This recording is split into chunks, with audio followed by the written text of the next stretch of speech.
Welcome back to the Couch Commentators podcast, the fastest growing podcast in the nation, and some may say the world. Today I have James here, and that is all this week. Just me and you, mate. Yeah. Couple of scheduling conflicts earlier in the week. We're doing this on a Wednesday, so Yep. you listeners might notice that we actually know what's going on in the week of sport. We actually have some team lists, we have some horse form, we have everything to go off here. So no excuses from us, but excuses from Dan and Lucas as they have let down the team. Yeah, a couple of tired boys I'm hearing. Yeah. Excuses. But me and James, we soldier on. With Anzac Spirit, some would say. Anzac Spirit. That in saying that tomorrow, mate, I've got a tip for you guys. Tails. Or, I was going to say heads, but with your form lately, I'll probably have to go tails. And it never fails in New South Wales, James, if you didn't know. Good point. Yeah, so the other lads aren't here. Obviously, we've ripped into them, but we'll get into accountability of our own as well. None of us got a win on the weekend. No. Rough. Lucas was aiming for a decent amount of wins. I think he said like 5 from 6, but couldn't do that. I got second place. Oh, Yeah. That's rough. I'm seeing that I let us down in the try scorer. Yeah. I'm sad to let you know, James, but you have let us down in the try scorer. So everyone got their try scorer in the multi except for Marzu. In my defense, if Ponga was playing, I thought he was going to be fit. True. This is Not true. on one leg. Yeah, Ponga, all unlucky Knights fans. We'll talk about that later, though. Other than that, I think Dan was like one off of getting his multi. I think he needed Dylan Edwards, but he had like 6 legs. So Yeah, come on, mate, come on, be better. be better. Lucas, front page, I don't think made the top 3. Neither did Dan's horse tip either. My thing came like third or second. It was just a bit too wet for it. He did have the other one. I can't remember the name of it. He had 2 horses. Yeah, and he's see what I see. See what I see. That's the one. It did well. It Yeah. won. So I felt he had stuck to the $2 favorite. Look, and then bit of a peek behind the scenes. Lucas hadn't really put in his bet properly yet, had he, or something? And then Yeah. I said, "Oh yeah, I'll jump on Marzu." Lucas said, "Oh, we'll be going against each other." I went, "Oh, I can go something else." Marzu smashes front page in the wet because that's what it does. And yeah, Yep. that's betting. Yep. Then you went for another Marzu, and that Yeah, didn't that work. didn't work. Ouch. Yeah. So accountability, we suck again. But you know who didn't suck on the weekend? The Multi King, James. Yeah, I knew this was coming. The Multi King. Sorry, I didn't give the tips to the punters, but Yeah, where's the tips, not slips? yeah, sorry, lads. Next week I'll give I might actually change up my betting this week. Actually, I might go for a multi for the fans because I was in hot form. I won one multi at about I think $38 odds. One multi at about $40 odds. Walshman, Cobo Savage, anytime try score a multi for the Broncos Raiders game and got that up. That was $500 into my pocket. Very nice. Stone Street, Ronaldo, Hazelden for the Sharks game. That was just easy. That was free money. Yeah. How could you not see Hazelton crossing over, beating 5 plays with the inside step? The inside stepping. I seen that coming from a mile away, and that got me another 500. So happy days for the multi king. Yeah. Just have to bring it and back it up for the punters, but hopefully I can get that done this week. But yeah, look, big weekend for me. You know, birthday weekend. So we got the multi up, and also got to see the Sharks play, and got to show Matty C what a live crowd is, and get to show the Tigers fans what an atmosphere is. But I thought Matty goes for the Cowboys now. Oh yeah, put that photo down here of him in his cowboy hat and the cowboy jersey. Yep, traitor, absolute traitor. But anyways, enough of that. We'll get into the listener questions. And guess who's given us a couple, James? Matty C, the Cowboys fan. Oh, thank you, Matt. Thank you for we ripped into it, but we did love the listener questions. And he's asking us, what are your thoughts on the Warriors signing Jet Cleary? And now this is only new news. Only found out today about this, but look, it's a massive signing, James. Yeah, it's a pretty big coup. Obviously, he was born and lived his early life in New Zealand. I was seeing some posts today saying, what if he plays for the Kiwis and you could have Jet versus Nathan in the World Cup final? That would be epic. Yeah. um, Get Ivan to coach one of the teams as well. Yeah. Or coaches England. Just to really fuck it up. Look, I hope this doesn't end up a bit like Reece Walsh, go over there, play 2 years when you're 19, 20, become a good player and come back. But on paper, it's a great signing, like one of the hottest young halves going around. A chin that won't quit, and Yeah. he's obviously Webster would have worked with him. Yeah. So yeah, everything points to it being a good signing. I thought the same thing to what you said at the start there. Like, I think he'll do what a Walsh did. As soon as I thought it, I'm like, he's not gonna stay there forever. He's gonna No. come back with Nathan eventually and Ivan. Yeah, It's just get big money now, learn your craft a little bit in the NRL. You might play a year, maybe half a year in NRL for them, and then back over to Penrith, win a couple prams with the brother and the dad. So that's my theory. and like Nathan, Ivan, and Jet would have all talked, and like you got to remember at the start of Nathan's career, when he was first, so Ivan got dropped before Nathan even came in, and even then he was getting bagged out. People didn't want him in the team. Ivan's first year back, there was still cause for him to get dropped. They were saying that the only reason he wasn't was because he was the coach's son. So maybe with like even him having that scrutiny, then you see Jake Arthur having that scrutiny. This idea is go over to the Warriors. I trust their coach. He's a really good coach.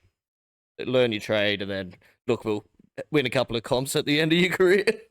Do that. I am thinking like some other teams could have really done with him, and I don't know how, like if he was specifically just talking to the Warriors as per what you're saying, like, but you know, your Bulldogs who love a Penrith player, hold that forward. So yeah, I think there's definitely a couple teams that should have looked into getting Jet, but someone like a Bulldogs, I don't know, Dragons. There's definitely a lot of clubs that would have helped with getting him, but maybe it is Mr. Webster. But let's say, like, we're being a bit judgmental saying that he's only going to be there for like 3 years or so.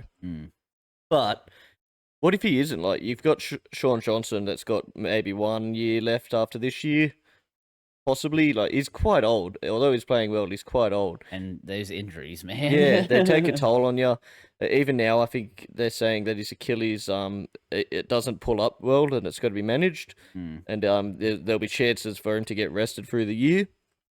So maybe that's the idea. Next year, he probably plays Cup for him, works with SJ the year after he plays, and if he can hang it, like, he'll be replacing him. Like, Sure. And it's a guaranteed first grade position. I can see it. I can see the writing on the wall. yeah, because if you think of the Warriors' depth, they've got like 3 5/8s that all could play NRL, but only the one halfback. So yeah, I think that's the plan. Whether he stays around long enough, it becomes stays there for 5 years. That could be quite useful, but we'll have to see. Depends on you know how he fares not being around the family, the mum and dad. Yeah, Brother Nath. I'm sure they all live in the same house. Yeah. Nath's probably got a new pad by now. You'd think with his money, but yeah, no, good question, Matt. Thanks for that. Now we have another question from guess who, James? Matt. It's Matt. He is Mr. Listener Question. It's listener question, not listeners. Yeah. Good point. We have, how do you hang toilet paper, over or under? Well, we live in the same house, so I hope we have the same opinion. James? Over. I'm an under. No, I'm over as well. You psychopath who has under. Why would you have it up against the wall? Yeah, just Scraping against the wall? clean your ass with dirty paper. Come on. Like dusty ass. I don't know, Matt. Do you tell us how you hang your toilet paper? Unless you're in like a outhouse or something where you got to worry about spiders being under it. True. But you shouldn't be having that problem. Yeah, it's a bit weird. But I'm sure Dan and Lucas probably unders. Yeah, I almost guarantee they're unders. That's why they couldn't make it today. They got an infection in their ass. That's true. It's true. Fact check it. We got to go to our fact man over here. Follow. Bring that up, follow. Search it up. Search it up for us. We have a live listener over here, Farlow. You may have heard his name brought up on the podcast before. Good man, good man. Goes for the Tigers though, so a bit of a Yeah. what can you do? Now we have another question, and it is from James. Guess who? TTM. You're right, TTM. It is. And Tam has asked, "What is Brandon's thoughts on losing admin?" Now, to all the fans that have no idea what he's talking about, recently we were on a trip to a party. Matt has grabbed my phone, and I've asked him to bring up maps. And, when he had access to my phone, he removed me from our group chat and made himself admin. So, look, I'm not 15 or 16 years old, so it doesn't really hurt me that much, James. But Yeah, look, I would be lying if I said I think the chat is actually going to the shit now. yeah, it's gone a downward spiral. Yeah. Some would say. But at the end of the day, I didn't really go on the chat too much. So Yeah. Make the chat great again, Brandon, for Whoa, 2025 president. Never said you had to be the chat leader. Oh, okay. Well, you can if you want, James, for the I chat president. just need Matt to at least ease off on some of the bans because it's getting a bit much. Bit too much, mate. Bit too much. He's gone crazy with Bauer. Yeah, good question. I'm sure the fans really enjoyed that. Now we go to a question from Anonymous, and it's a good question, James. Your go-to hangover cure. This can be liquid, food, just what you do in general. James, what is your go-to hangover cure? Sounds crazy. And sometimes the crazy things is what works, especially when it comes to hangovers. It's already a bit of a like mysterious world that you're in that state. I like a good either strawberry or chocolate milk. Usually paired with a good bacon and egg roll. But I don't know what it is about milk, preferably flavored. It just adds like an extra lining to the stomach, and for some people that might sound disgusting and it might make them throw up. For me, if anything, it stops any of those feelings. So yeah, I'll go for the milk. The milk, the go-to milk, very nice. For me, there's a lot of steps into what could make my hangover less hangovery. Hangovery word. Pick it up. Follow. Is that a word? Okay, so yeah. So what I would originally, if you can, if you feel like it, if you're up to it, a vomit before the sleep can cure 50% of hangover. Stats. Follow. Check that. So that's obviously a plus. Then what I'll go for in the morning, if I haven't done that, it's the hydrolytes. Yep. I will suck a couple of those down, about 2 or 3. I don't ice them. I just put them in the fridge as a sachet, cut those open, knock a couple of them back, feeling hydrated. Now, after that, you go to your Mackie D's or your bacon and egg rolls, obviously. You need some kind of greasy food. And then you just got to get up and do shit. Because if you just sit around and watch TV for the day, you are And speaking from, wisdom and knowing this, because we've done it over the last couple of weeks actually. So, Yeah. rough times, but that's why hangover cures. Would like to hear yours below and in our social medias. Also, just message Dan, let him know. Yeah, message Dan. Make sure to message Dan. Obviously, you can find him at Big Man Dan. Free ends. That's all for the listener questions, James. Good stuff. We want more though. Any listener questions live from Farlow? Farlow asks how the Titans will go and when will their next win be, James? Not this week. They're going to New Zealand for the Warriors' first ever home Anzac game. I think this could be, after the Warriors got their pants pulled down by the Dragons last week, I think this could be a smashing. Smashing, eh? So maybe the week after that. I don't know who they're playing, but yeah, I can't see it being this week. Yeah, I'm actually a little pissed off with that. The whole switching of, because it's always been Melbourne Warriors for a long time now, and yeah, something about they don't want to take a game away from Melbourne, because the AFL have a couple of early games there, so like they usually sell out this game as well because people finish that game and then go over to the NRL after. I think bold prediction, but they might actually get the job done this week. It's a very winnable match, and look, I think it'll be close. As you said, they're like at their home, and it's never easy to beat Warriors. But I think there's a chance follow, and I might put a cheeky fiver on it. So, Yeah. yeah. Look forward to that. That's all for listening to questions. Thanks, Follow. Thanks, Matt. Thanks, the Anonymous as well. Now, we go to the NRL Rugby League. We love rugby league. We do. Especially when Sharks win 13 plus, like my jumper says. Now, there was a high-scoring weekend this weekend. Last weekend of footy, there was like 30s, 40s everywhere. No one got beat by 50. Parramatta got pantsed. Yeah. Darwin. Darwin means Dar losers for Parramatta. It was probably some of the worst defense I've seen in an NRL NRL game. Never seen an NRL team more tired than that. Yeah. It was just like, within 20 minutes, 34 points or something like that. Yeah. Ridiculous. And, Brad Arthur comes out and says you guys are part-time footy players. Wow. Is Brad Arthur a part-time coach then? Because... Who knows? Another person who loves blaming everything bar the team, Trent Robertson. Did you see that, James? He comes out and blames refs and all this sort of stuff. But I seem to remember them always getting good calls. So I think he's starting to go a bit coaching loopy, Robinson. Like I feel like he knows that this team should be winning more games, and the last 3 years haven't been good enough. And he's starting to scratch his head, going, "How do I fix this? Because we're fucked." Yeah. Look, I think they have spent a lot of money in not key position. I think their halves are still their weakest link. Yeah, that's my. They have a stacked roster everywhere else. That's all I can put it down to. So what you're saying is they need to buy Cooper Cronk. Bring him back. Yeah. Bring him back. That, or I don't know, just Nathan Cleary. Yeah, Nathan Cleary. Just get one of the best halves, and you can probably win a comp that way. A DCE smash and grab. In his last couple of years, when he's like 39 to 40. Yeah. It felt like Cronk was that old. Yeah. Probably got one knee or something. Yeah, just come over and play a couple. You only have to run on one leg to win the comp. Yeah. No. Yeah. Well, Roosters suck. Now, how good is live footy? I think I brought this up already, but Sharks, it was great to see them win live. Poor Joel, the bloke who brought us there, was not too happy. Cowboys fan. Matty C, a fake Tigers fan who also went for Cowboys.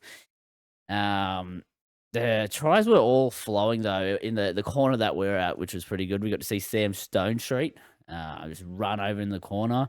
That was good stuff. But, as for the Shark Park, what an atmosphere. Just shame there's no leagues club, mate. Yeah, look, when you're a bit hungover, one of the best hangover cures that we didn't mention before is just another beer. So I was quite dusty after a long night the night before. And you might be going, "James, the Sharks didn't play till 4 o'clock," and that's a reasonable argument. But I was still dusty, and we're thinking, we'll go to the leagues club, try to get a beer into us. The rest just to enjoy the day. For me, it was dying for it. No beers, no leagues club. No leagues club. Yeah, it was rough. We looked for a good 10 minutes for this leagues club that didn't. Well, it exists, and it'll be open in June. So Yeah. we'll come back then and hopefully get a beer then. But yeah, rough from the Sharks. But I must say, those apartments, they look good. Yeah, Great good investment. apartments. Yeah. Great investment by the NRL. More footy news, though, that happened over the weekend. There was a bit of a hiss-hoss, James. If you could call it that. There was a suspension as well involved and a fine. Jack Havrington versus Reid Marnie in the corridor to the change rooms. Well, they have a trilogy in the space of 10 minutes. Yeah. Yeah, you see the video footage. I don't think there's much in it at all. I don't think many people do think there's much in it, except for the journalist, obviously. Yeah.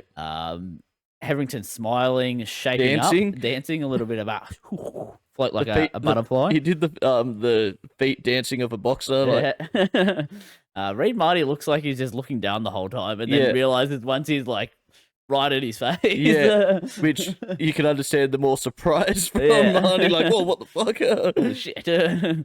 But yeah, I don't think it was a suspension. To be fair, When I even think, Serrano comes out and goes, "Oh, Heverington's not a bad guy," Yeah. I doubt. I think he was just playing a bit of a joke. He's Yeah, a bit of a dummy. yeah. Look, is Jack Heverington not the smartest rugby league player? Yes. Yes. Lock that in. Is he also a bit of a psychopath on the field? Yes. But Yes. was he trying to fight Reed Marnie? I doubt it. Yeah, I doubt that. I have doubts. But revenue raising for the NRL, they could have enough money. Yeah. So that's what they do. More suspension. Well, not suspension yet. But Braden Trindle done for DUI and has been stood down by the Sharks. Bold decision by the Sharks to stand him down. So Sharks, It bit was of a roller coaster. I heard DUI without a license as well. Yeah. So it's not the first time he has been caught without a Yeah. license either. I think last year, done for driving without his license. Well, license expired. Obviously, he hasn't renewed it because it's happening again. Well, see, he probably can't because of the last one. Yeah, and then has come up for a alcohol and illicit drug test. Oh, he did test for a positive. I think did he? they have to go through the test fully to fully confirm. But yeah, like that's what the test was originally. You just can't stop those Cronulla boys, can you? Yeah, look, it's a bit of a roller coaster. Like, at least Ben Barber won a comp, but what's going on here? Mate, beating top 4 team like Cowboys was by 40 points, that's winning the comp for us. So I would celebrate like that if I was Braden Trindle as well. It's a shame, though, because he was playing some great footy. And it finally started to click between him and Nico. Now, like, the court date, they've said is like May 17th or something. So, like, a little bit out. And then we find out what happens as well. And then the NRL step in and probably give him a suspension and all that jazz. I mean, like, other players get away with it over the off season. Like Valentine Holmes gets a fucking slap on the wrist. Like, see, the thing is, they didn't get caught by the cops. They got caught by themselves. big difference. Yeah. Huge difference. Reece Walsh, what happened with him? He got stood down for a little bit, didn't he? Probably not. He's a golden child. Yeah, but it was in the off season as well, and it was like more of a security guard thing rather than a cop. But look, as a Sharks fan, I would like to formally apologise for nothing. You guys, you wait, because Dan Atkinson's going to be a superstar in the making, and look forward to us beating whoever the chumps we have this week, Raiders. Tell you I think what, again. we're not at the fantasy section, but I'll be very nervous if I did not have him in fantasy or super coach. Nico Hines, because he's going to touch the ball about 1 million times. Oh, captain, my captain. Now, more stuff out of Cronulla. They dropped this news before the Braden Trindle stuff came out, which makes me think this was all done according to plan. Dale Finucane retires. Wow, what a legend of the game. He's retired because of concussions, which you don't like to see. It's just a modern part of the game, though. The more and more we find out about concussions, the harder it comes for players who get multiple.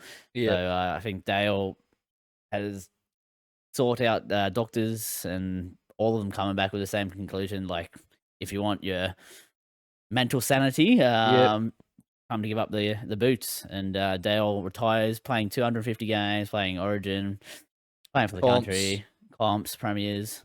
Hats off to him. But funny thing that did happen before his retirement. Yeah, look, concussions are very serious, but we know this is a cover-up. Yeah. Because he got stalked by a crazed fan on Sunday before the game while he was just out trying to have lunch.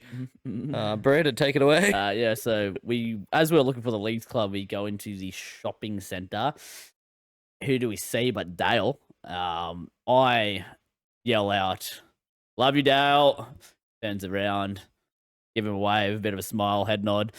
Obviously, he's a big fan of the podcast, but he was a bit shy. He didn't come up to us, but he then goes gets sushi, and that's the last we see of Dale. But was a bad sushi, baby. Bad And sushi? like because whenever you have some diarrhea, you think about life and everything else, and maybe that was. That was the doctor's opinion. Eh? Bad sushi. I'm out. I'm out. No, maybe my love for Dale was too much. Yeah. Could have brought him to tears, maybe, and had to retire. But no, hats off to Dale. Look, I got to say I love him before he retired. So Yeah. how's that? I don't think anyone else did that right before he retired. No. So Maybe yeah, his wife when they went to yeah. sleep, but Possibly. More news out of the suspension injuries, all that sort of stuff. Ponga out for what's likely to be most of the season, 2 to 3 months of a foot injury. 2 months, I think, without surgery, 3 months with. So yeah. there goes his Queensland opportunities, and there goes Knights. Yeah, look, that's a huge hit for the Knights. If anything, it makes Billy's job easier with the Queensland selections because although it's great to have players in form, it was a bit of a headache having the two best fullbacks in the game at the moment. Yep. Yeah, it's just a real shame for Ponga. He finally was getting his head in the right spot, literally and figuratively. Yeah, and then considering realistically, he should have never been on that field when you're starting a game with Yeah. a limp against these hyper athletes. It was You so just stupid. so often like go to a reserve grade game, local or something like that. People get more injured when they're covering for another injury. It just always seems to happen because you favor it. You put more weight on your good leg and stuff like that. And unfortunately, look, I'm no doctor, but this could be due to that. Who knows? Either way, it's just horribly unfortunate for Ponga. Yeah, it's rough. A lot of money tied up in Ponga as well. And he's barely playing any games in most seasons. Although, I mean, Dally M last year, so. Yeah. But for Adam O'Brien, James, I have the question: will he last? Oh, I don't know. I can't wait to see how Reddy starts getting in press conferences again. A Ponga-less season. I think they don't make the 8. Look, they've got multiple young, talented fullbacks that will now get a shot, you'd imagine. I think the first choice is currently out with a hamstring. And then the guy that's coming in is also quite talented as well, big meter eater. But be interesting to watch. But their whole system revolves around Ponga. I can't see them doing well. Maybe Chuck Gamble back there, have Hastings and Cogger, mate. Yeah. I don't know. Look, I like Phoenix Crossland. Phoenix? Is there a Phoenix? Well, now that's all for the injuries and that sort of stuff. We do have Zach Lomax, however, top of the Dally M's, mate. 19 points. He's the winger sensation. Played a couple games this year, I think, in centre. No, that was his first one on the weekend. Centre. But yeah, he's flying at the moment. Literally Jumping over every player, flying. I would dare say that he is in the running for a Origin selection, James. I think I definitely thought this. I think I said it early, like after his first or second game on wing, like that he could be a smoky by the end of the when it comes to Origin. He's now firming up to one of the favorites. Like he's so good in the air. His hit ups are unbelievable. He's with this form, he's a better Toto. Obviously, Toto's done it for fucking 5 years now, but yeah. The thing is, he can't flick pass when he's on the wing as well. So it's just that's all. He can't flick pass to the touch judge. So, when he flicks it back in, he finds Ben Hunt on the chest. Yeah. It's a win-win until he goes to Parramatta next year and plays with Simo. And then imagine him trying to catch some flick passes. No, good stuff for Zach. I'm more disappointed in the... look, I have a theory here. I haven't brought it up to anyone yet. Now, the Dally M point selectors. Recently, there's been a lot of criticism on them about Nico Hines' points, and he gets points every game. He hasn't got points since then. Look, and I want to say maybe they're pulling back on the because they don't want to be slammed by the media. I thought he got 2 or 3 try assists last game, and his kicks were everywhere, and he just nothing. I'm like, okay, Okay, not even 1 point. He was easily your best player, and he didn't get a point. Yeah, I think you're right about that. I think the journalists have got into the head of the voters, and it's probably just another show of how bad the system is. Yeah, like I know Will Kennedy got man of the match and he played extremely well, but at least a couple points for Nick. A couple points, mate. Come on. I don't know. Look, Yeah, I'm a biased Sharks fan, so look, I don't know whether it was that I was playing you in fantasy and you had Nico captain, but I noticed him a lot more on the field than I did Kennedy. So Hope that I won the fan. So if Yeah, everyone wanted to I know. had Ponga playing. You had fucking Nico captain. Yep. Good Sundays. Good Good Sundays. stuff. Now Anzac round is this week, James. I can look forward to that. All the jerseys. There hasn't been any jersey drama this year, which is No, I haven't actually seen many jerseys get posted. I feel like usually everyone's everyone's posted them before their things, and I've seen the Manly one. I don't mind it. It's got like a gold neck there. Yeah, it's pretty good. Yeah, and Parramatta's one's probably been hidden behind even getting smashed on the weekend. Yeah. I don't think Sharks have one, which is funny. Because we just don't care about the Anzacs, do we? Yeah. no spirit in yours. Wouldn't mind like some kind of white powdered yeah like just ash falling. Yeah. Just for paying homage to Bradenton. The club legends. Yeah. And Dale as well, yes. Now that's all for the NRL talk, James. Beautiful stuff again. Now we go to Leachy's fantasy locks. And speaking of Newcastle, James, there's a couple. Look, these are ones I would hold on this week and maybe look towards next week. But I've got Armstrong, the fullback you've talked about. I think, look, whoever gets that position, you got 3 months of points. So and, Armstrong's meant to run a lot. Yeah. Like, think your chance, Nicole Clockstad's like just get the ball, run meters. Yeah. So I mean, points are there to be taken from the fullback, and someone's got to make up for Ponga's out. And the person who I think might do a little bit more work is Brayley. Jaden Brayley, scoring 40s and 30s recently, getting more minutes every week. Yeah, I think he's played 80 last week. Yeah, so I have got him on my radar. He's on my radar. Another couple players who are coming in this week into the halves. For Parramatta, you got Sanders. So look, so far you guys haven't had a player take the reins and just stick there. So I wouldn't jump on him yet. No, and I think he officially signed to Canberra today as well. So he might just be out of the team right before the game starts. But all talks are like he's a good player. Obviously, why he's getting signed to Canberra. So he could definitely show up and be the solution at the moment. You guys haven't been able to find much more traditional half. Hopefully, it allows Dylan Brown to play his game a bit more. So hopefully he might get the old Leachy's lock there. And one more is the Raiders. We were just talking about them. The KO Weeks. He's starting the halves for them as well. So look, for them though, it's Strange and Weeks who are not an NRL halves combination. No, they didn't look too flashy in the trials when they played together. So and they're versing a really good side this week. So it's going to be tough for them against the Cronulla Sharks.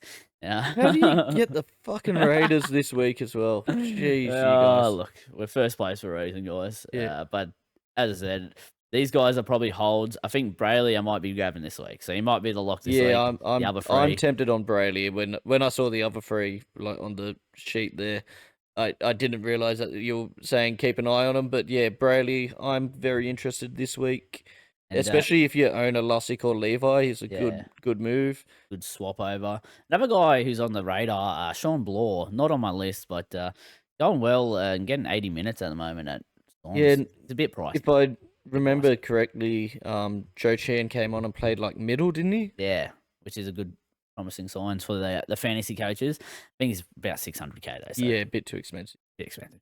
But yeah, that's all for fantasy. I am on the up after beating James. I have 3 easy wins. I checked. I've got like Oh, bottom of the table for 3 in a you're row. the Sharks. So I should be up in the top 8 soon, guys. You are the Sharks. You got by with a bit of a lucky win against me. Like onwards and upwards for my team. Looking for 4 in a row in the fantasy comp. Now we go on to boxing, and look, there was a bit of boxing on the weekend, James. I don't know if you've seen the results. I saw the results. I probably should have looked into and watched some highlights. Yeah. That's my Look, bad. I've only seen the drops, the knockdowns from. I only watch highlights as well. Ryan Garcia versus Devin Haney. Now Ryan Garcia wins, and he wins by majority decision. There's one decision of a draw, but he gets the majority. Not what everyone thought was going to happen.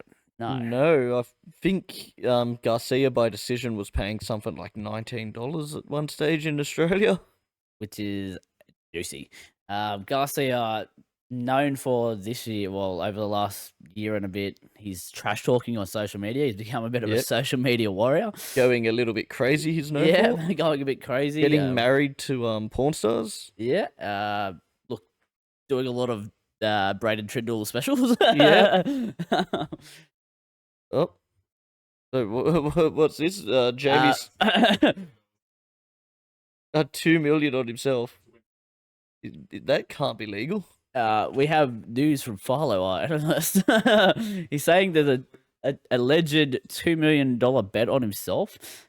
Look, I'm no gambling expert here, but yeah, as you said, illegal. Yeah, I'm pretty sure it's not legal. Even if you bet on yourself, like, I'm pretty sure you just got to stay away from the whole sport.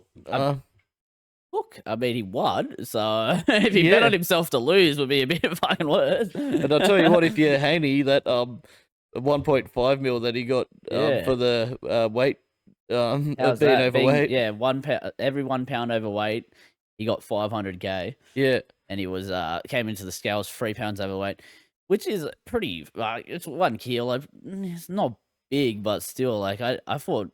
Well, the crazy part is he scored a 600 ml beer. So, he would have been there. He would have only been like 1 or 2 pounds. Maybe that was his hangover cure, James. Yeah, so you don't know.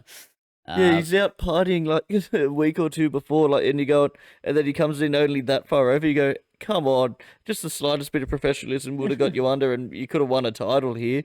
Yeah, look, he still got the win, and I think he was the first one to knock down Haney as well. So and dropped him, I think, officially 3 times, but dropped him 5 in the overall fight. So look, with that kind of trash talk and that kind of game, he definitely has big fights on his horizon. Yeah, but he's saying that he won't get down to 140 anymore. I think he was in a bit of a call out to Tank, the guy that beat Garcia last time with that liver shot that we all saw and clinched at. But I think he called him out and said, "Meet me at 144."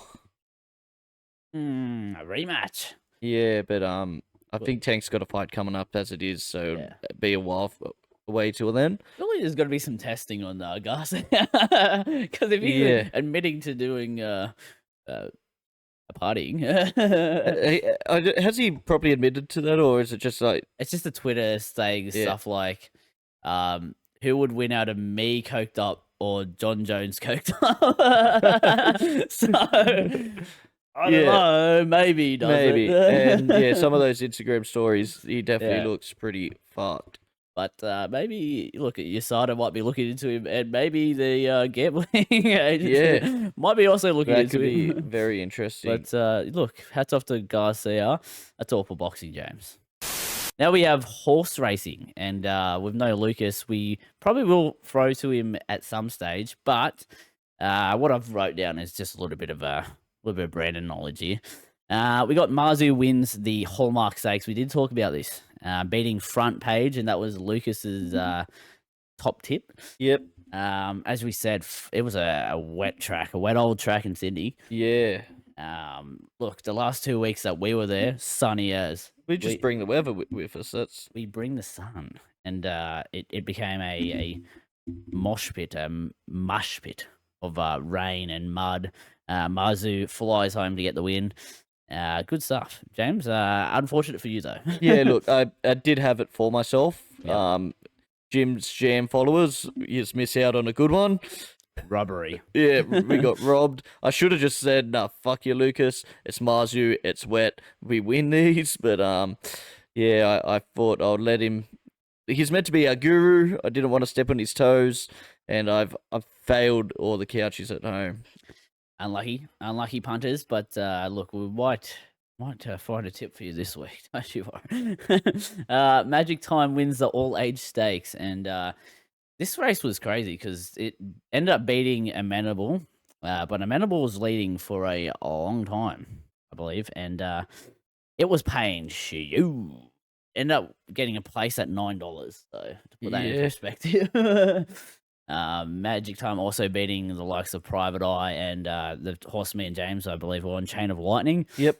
Espiona as well, I think was one of the favorites. But yeah, Magic Time, I think another wet track specialist. Yeah, it was one I was sort of kicking myself at before the race. I like Chain of Lightning. It's also not too bad in the wet, but yeah, but some reason Magic Time caught my eye and I went, doesn't mind the wet. Hasn't had a win in a while. It could be due, and I went, nah, back yourself on Chain of Lightning. That was your first fought. Fuck me. And yeah, look, with the as we've been saying, it's very wet. And that's why the good horses weren't winning. Yep. I don't know. And Sydney actually ended up getting abandoned for the day. So Yeah, that was pretty. That's a sign of how bad it was. Another race that I was disappointed with, Leachy's Lock, Amelia's Jewel, the Quokka. We're big fans of the Quokka in WA at Ascot. Overpass wins the Quokka. Amelia's Jewel second. Look. Put it down. What? Put it down. Glue Factory, all that. Nah, it's all right. Like, second place isn't too bad at a big race, but it had so much potential. Yeah. So promising. And, this time last year, we were going, this could be one of the best horses in the country. Came over to the east side of the country and failed to live up to the hype. And now it's gone back to the west and second in its, was it second in its last start as well? Or was that third? Third, I think. Yeah, a couple of places. Look, it's... The win's on the way, you can see Yep. it, but it's the competition has to be less, I think. Yeah.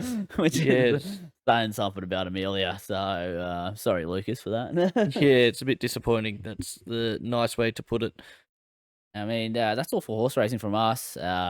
Look, if Lucas has anything, we'll put it in right now, and I'm sure he will spiel about the old horsies. G'day guys, Lucas from the Couch Commentators podcast here, coming at you with the horse racing segment for this week's racing. Now, guys, we're going to do a bit of a preview for Saturday the 27th of April's race day. We've got some Group 1 racing returning to Adelaide this weekend with the Australasian Oaks, featuring the first 3 place getters in the New Zealand Oaks, and some also smart Australian fillies looking to get the Group 1 chockies there. We've also got the Group 1 fillies and mares, the Robert Sangster, which is a sprint race over 1,200 metres. So, look, first up, we'll dive into the Australasian Oaks market. Now, look, a quick look through the market shows Vibrant Sun is the $5.50 even favourite with Coco Sun.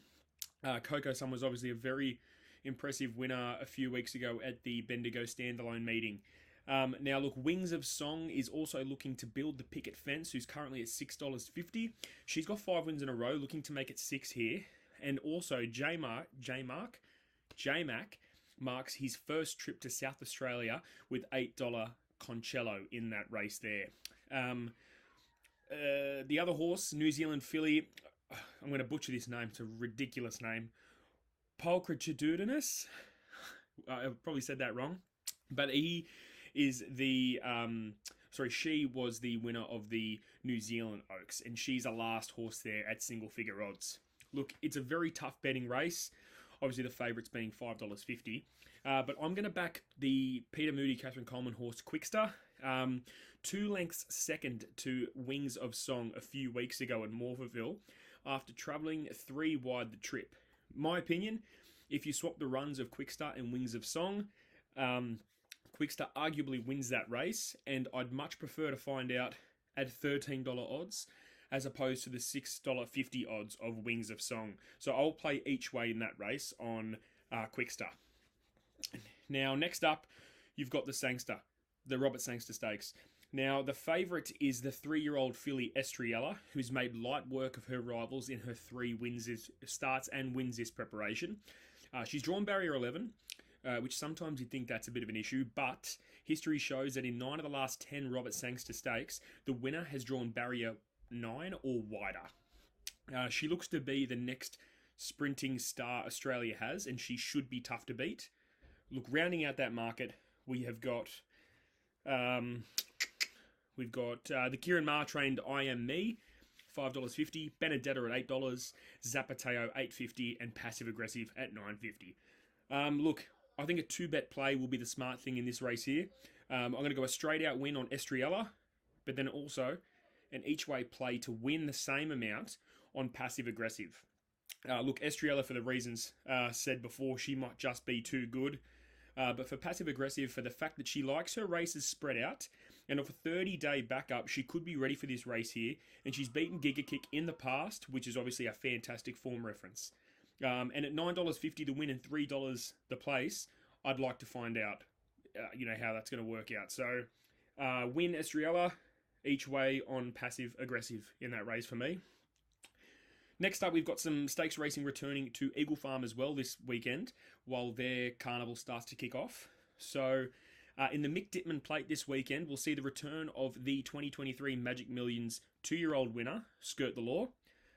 She's currently at $2.70, Party for Two, $2.90, and a bounding $5.50 with Sofrado at $11 to round out the tops in the market. I think Skirt the Law might be a bit short in the market here, and I'd be happy to take up the price of a bounding at $5.50. A bounding has not missed a place first up, and I hope it'll continue here.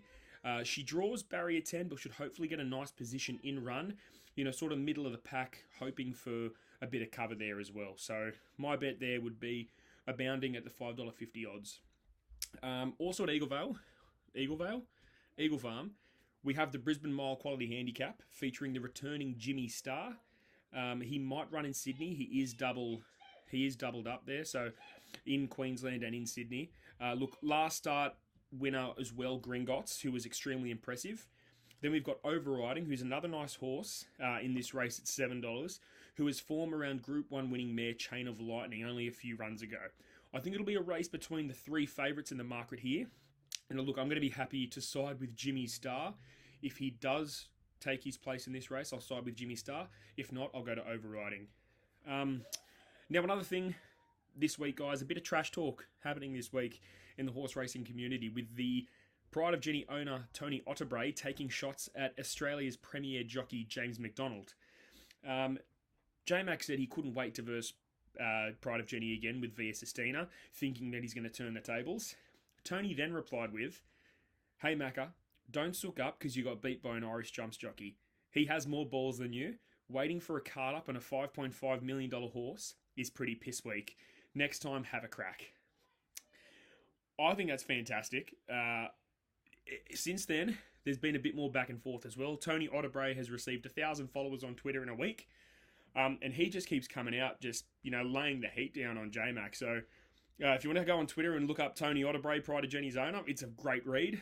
But, look, that'll do for horse racing this week, guys. It's slowing down a bit in Sydney and Melbourne, but Queensland will look to take over the reins and go strongly coming into their carnival time. Good luck, punters. Happy punting. Take care. So that's all for the podcast. James, anything else you want to add? Nah. I must say, quite the lovely hat you have, though, James. Yeah, cheers, mate. Always try to rep the boys. Also, I mean, this podcast with us, and just the numbers always go up when it's just us two. So I'm expecting the listeners to. Look, we know you listeners like just hearing us talk shit for. Usually a bit shorter when it's just us two, so probably 40 minutes or so. 40-50. 40-50. So just remember, it would be good to get a comment on here or so. Yeah. Just telling the other boys to stay sick, stay tired. Make this the top viewed / top liked podcast on our channel, Yeah, please. just let us rip into the boys. That'll be nice. Give us a win, and we'll give you a win. Yeah. So yeah, we'll give you a win on our Instagram, on our social medias. Best bets, Leachy's Lock, Jim's Jam, the other two losers, all on the social medias. Go check it out. Like, comment, subscribe. We will catch you guys next week. So yeah.